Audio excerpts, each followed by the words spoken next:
Hello and welcome everybody to another episode of Books and Bytes, where we embark on a deep dive into monumental works that reshape our understanding of history. Today we're tackling Gerhard L. Weinberg's definitive masterpiece, A World at Arms, a global history of World War II. Now, right from the start, Weinberg throws a curveball. He argues this isn't just another history of World War II, battles and dates. He says it was something fundamentally different.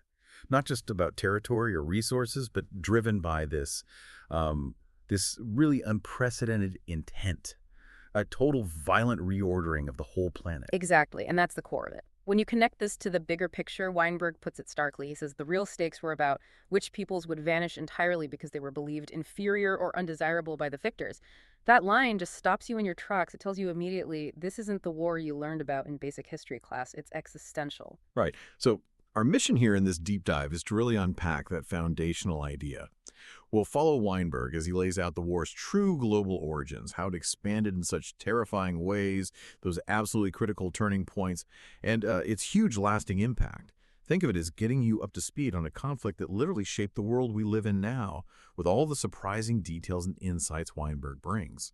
Okay, so let's dig into that core idea first. How exactly was this war so fundamentally different from, say, World War I? I mean, that was already a global disaster. What made this one unique in its intent?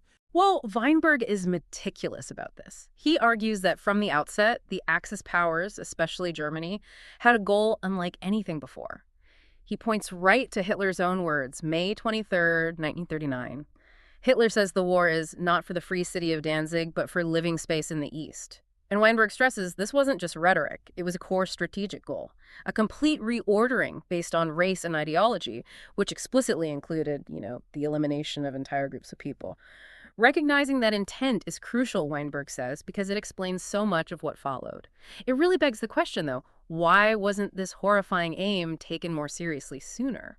And what's fascinating is Weinberg shows that some Allied leaders, maybe even people like Neville Chamberlain, who often gets a bad rap, they did see it, didn't they? Chamberlain understood, especially after Hitler broke promise after promise, that you just couldn't make a deal with him. Exactly. That realization is key.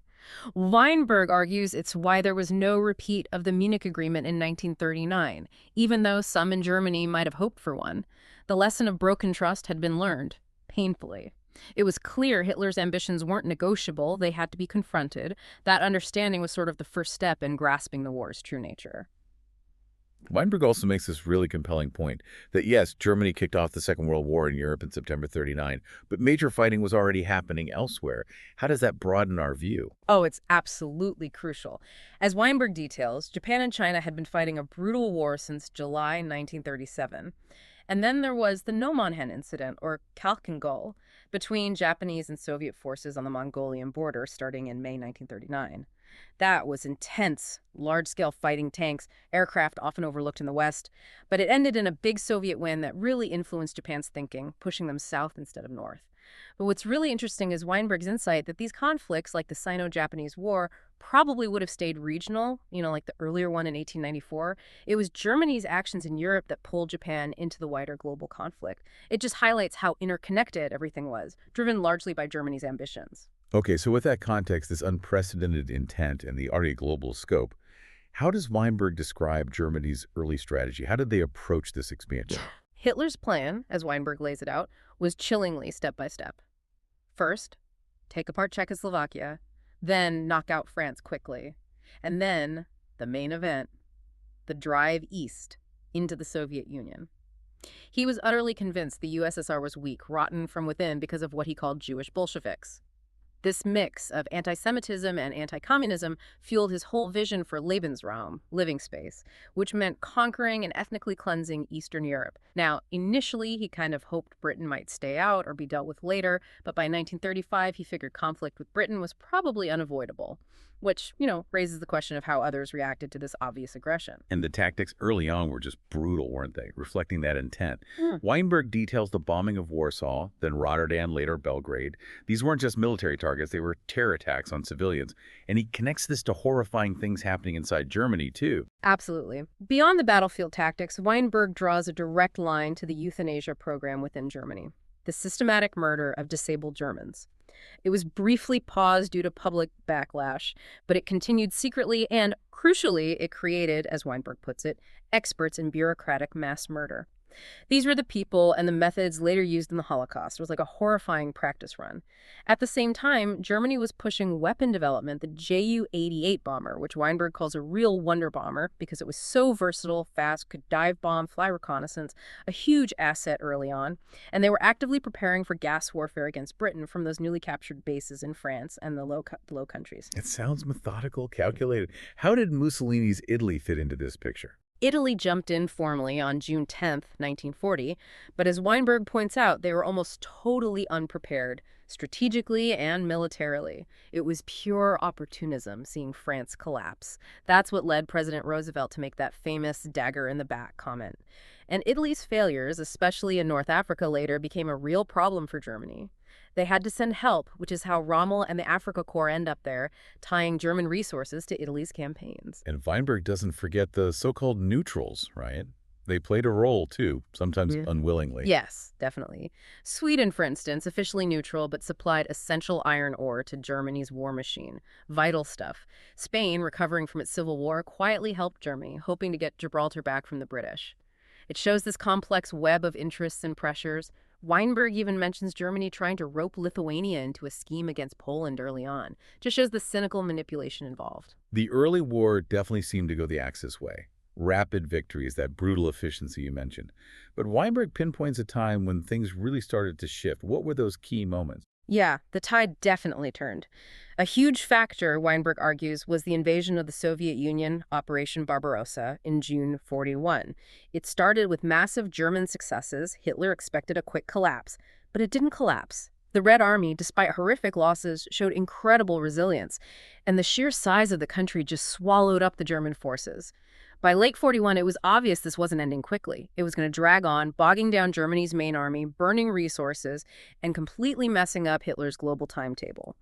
That failure to get a quick win in the East really set the stage for the big defeats. Right, which leads us to those famous battles that Weinberg says were basically irreversible setbacks for the Axis. Exactly. He points to three really decisive Allied victories. First, Stalingrad, late 42 into early 43. A colossal defeat for Germany. The entire Sixth Army encircled and destroyed, and Weinberg notes how Hitler's stubborn refusal to allow a retreat against his general's advice just sealed their fate, a catastrophic loss. Then second, the Battle of the Atlantic, the fight against the German U-boats. The turning point there was around May 1943. Allied technology, especially better radar for spotting U-boats, was key, but also, crucially, code breaking. The British cracking parts of the German naval Enigma codes gave the Allies vital intelligence on U-boat locations and plans. It allowed convoys to dodge them or hunt them down much more effectively, huge impact on supplies getting through. And the Pacific, similar shift there. Absolutely. Third key turning point. Midway, June 1942. Admiral Yamamoto had this ambitious plan to lure out and destroy the U.S. Pacific Fleet, but it backfired dramatically, partly due to American code breaking, actually. The U.S. knew the attack was coming. Japan lost 4 of its best aircraft carriers at Midway. Combined with losses earlier at the Battle of the Coral Sea, it basically stopped Japan's eastward advance cold and crippled their naval air power. They never really recovered that offensive capability. And finally, in North Africa, you have El Alamein in October 1942. Montgomery's British Eighth Army smashed Rommel's forces. So Stalingrad, the Atlantic, Midway, El Alamein. As Weinberg puts it, these were defeats the Axis could hardly reverse. They were now on the defensive. Beyond the battles, Weinberg also really digs into the home fronts, how they kept the war going, and the role of technology, which seems to become increasingly central and terrifying. Yeah, his insights on the home front are interesting. For Germany, he makes this counterintuitive point. The Allied bombing, while devastating, didn't necessarily break morale or spark revolt. Instead, it often made people more reliant on the Nazi government for basic survival, shelter, food. So it kind of fostered consolidation in a grim way. And throughout all this, the Holocaust continued relentlessly. Weinberg is clear on the complicity of allies like Vichy France in deportations, but also highlights how Italy, interestingly, largely refused to cooperate, even protecting Jews in areas they occupied. A really stark contrast. And the weapons tech kept escalating. The V-1s and V-2s, Hitler's vengeance weapons. Indeed. Weinberg describes them primarily as terror weapons. The V-1, a pilotless jet bomb, the V-2, the first real ballistic missile, aimed at London to break British spirit. But he also notes that constant Allied bombing of the launch sites and production facilities really hampered their deployment and effectiveness. Their strategic impact was limited, though the psychological terror was real. On the Allied side, radar, as we mentioned, was just huge, vital in the Battle of Britain early on, then critical against the U-boats, and then, of course, the atomic bomb. Weinberg traces its origins, starting with British scientists like Frisch and Peierls, but then the project shifting to the U.S., the Manhattan Project, because of the massive scale needed, and also, frankly, fears about Soviet spies potentially compromising the British effort. So as the war grinds into its final stages, the pressure on Germany just ramps up from all sides, leading to these massive final assaults. Absolutely relentless. Weinberg highlights the Soviet Bagration offensive in the summer of '44, a brilliant example of Soviet military deception, Moskyovka. They fooled the Germans into thinking the main attack was coming further south, then unleashed this massive assault on Army Group Center, which basically just disintegrated, a catastrophic defeat for Germany in the east. And then later that year, the tragedy of the Warsaw Uprising. The Polish Home Army rises up, expecting the nearby Red Army to help. But the Soviets just stopped. They waited across the river while the Germans systematically crushed the uprising. Weinberg makes it clear. Stalin prioritized eliminating any chance of an independent Poland over helping the Poles fight the Nazis. Utterly cynical. Meanwhile, in the West, D-Day, the Normandy landings, June '44. That opened the big second front. Right. And the fighting in Normandy was incredibly tough initially. The Germans put up fierce resistance in that hedgerow country, but once the Allies broke out, it led to that rapid sweep across France, with Patton's tanks leading the charge. Even Hitler's last big gamble, the Battle of the Bulge, that surprise attack through the Ardennes in winter '44. While it caused panic initially, all it really did was burn up Germany's last reserves. Weinberg argues it just made the final Soviet push from the east even faster because there was less left to stop them. And in the Pacific, the end game involved that brutal island-hopping campaign. Yeah, incredibly costly fighting. Battles like Peleliu, Iwo Jima, Okinawa, taking island after island, getting closer to Japan. Weinberg discusses how these horrific battles directly informed the planning for the invasion of the Japanese home islands, an invasion expected to cause millions of casualties on both sides. And that context is crucial for understanding the decision to use the atomic bombs on Hiroshima and Nagasaki, preempting that invasion. Alongside the fighting, you had the big diplomatic conferences like Yalta, where the Allies started shaping the post-war world, agreeing on things like Soviet influence in Eastern Europe.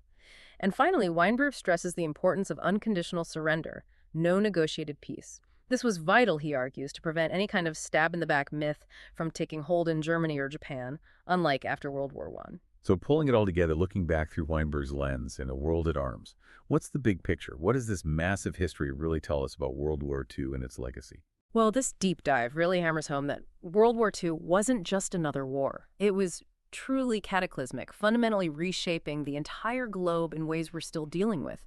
It led to this massive, violent reordering of peoples, forced migrations, expulsions, genocide, all stemming from that initial Axis intent we talked about. Weinberg shows how the old colonial empires, Japan's first, then the European ones, were basically shattered, leading to decolonization and a whole new map of independent nations, new power blocks. And it's interesting how Japan, unlike Germany, wasn't divided. That set it on a very different post-war path. It's also just a staggering reminder of human capability, isn't it? For both incredible destruction and amazing problem solving. Code breaking on one hand, atomic bombs on the other. The war just accelerated technology in ways that changed everything, leaving us with the nuclear age. Exactly. And connecting it to the bigger picture, Weinberg shows how the war, especially the Great Patriotic War for the Soviets, forged a kind of internal unity through shared suffering, even as it sowed the seeds of the Cold War right there within the wartime alliance. The sheer human cost, the political upheaval, the largest forced migration in history. It left this incredible legacy of trauma, but also, paradoxically, laid the groundwork for a new, albeit fragile, international order. Which brings us to a key question Weinberg leaves you with. In our world today, with all its conflicts, shifting powers, and dangerous ideologies, do we really grasp the lessons of World War II? Do we truly understand its unprecedented global scale and that deliberate, terrifying intent to reorder the world by force? It's something Weinberg's work forces you to think about long after you finish reading.